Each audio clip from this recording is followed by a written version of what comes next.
Hi, everyone. I hope you're all doing all right during this coronavirus.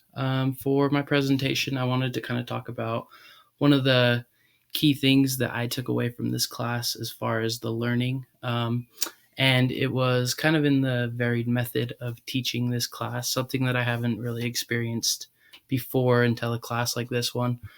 But the importance of teaching for learning. And I made a little presentation kind of going over that.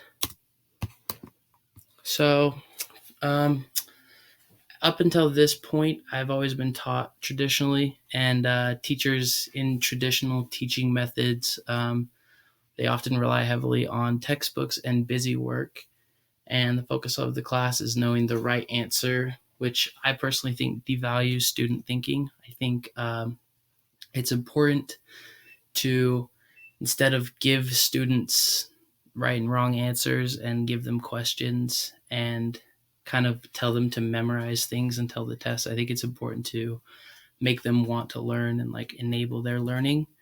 And then schooling is premised on the idea that there is a fixed world that students must come to know. And I think that schooling is kind of cookie cutter with the way that it handles students in high school, especially. I think they give everyone the same plan and they're like, regardless of who you are, this is kind of how life is going to be. If you know these things, then you're going to be successful. If you don't, then you're not, right? Where I feel like everyone learns differently, everyone has different interests, and I think it's important to exploit those interests to better help the student learn.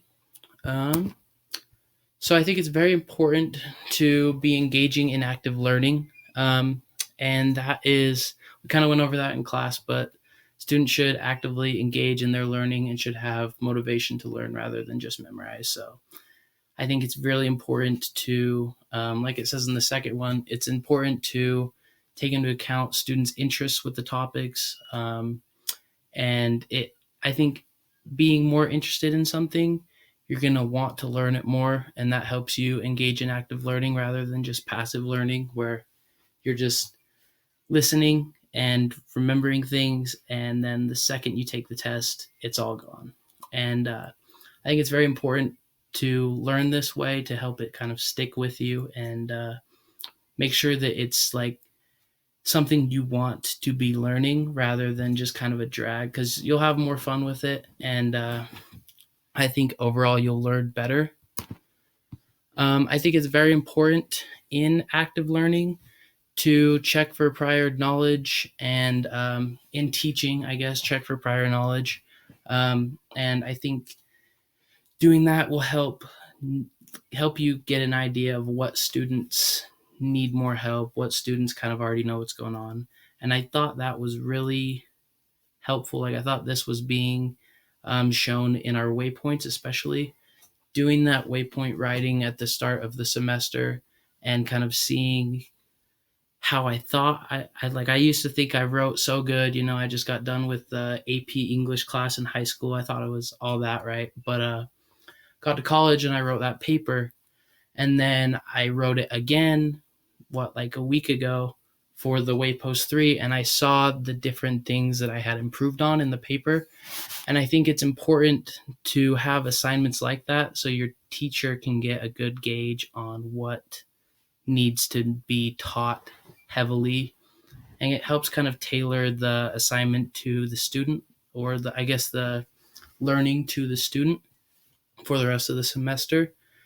And I think it's important for the students that kind of already know what's going on to, rather than just give them extra busy work, have them explore different opinions on the same topic or different areas of that same topic. I think that's more conducive to actually learning than just piling on a bunch of homework and trying to like really pound in the same material over and over again.